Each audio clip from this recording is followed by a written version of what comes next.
Lalu cak, kena. Oh ngene, ui ha. Ui su lẹ lẹ lẹ. Ui, hát chàng in nọ, su lẹ lẹ sợi lạ. In nọ, Du lẹ hạt hạt chạy. in bớt khe là với lâu mì. Ui, in phải theo ngay mì. Giật thì lâu em, mấy cái Hát chị, chị Cái này đánh lụt, cái này lụt em sẽ giãn sang qua chưa lâu cái Cái gì một cái em. Suốt qua bên này không có chip chắc là ông cứ chỉ luôn. cái ăn Nắng cái ông thế mà, đánh là về sẽ thế thế mà. Nắng thế mà, cái vài này khi em, cái vài này rất thế mà. Ui, đã ăn lá đen chìa lẹ. Xế tập mò. Nhớ mẹ, có cái chất gì. Liệu luôn cho.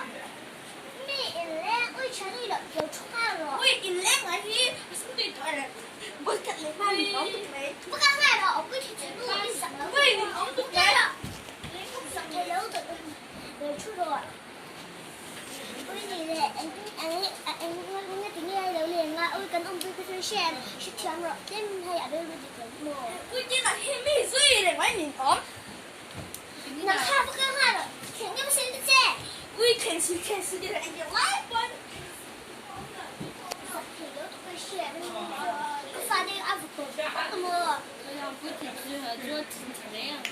Nghe hay ăn chuyện cha, ăn mi em. Happy, tôi cái đó. Ui ha, rồi em lại đó. Giặc thì lâu ý cảm xúc ra, cho tôi thấy anh giàu lắm đó.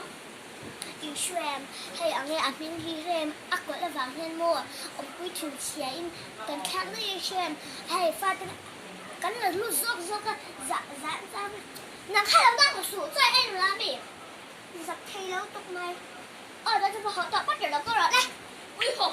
họ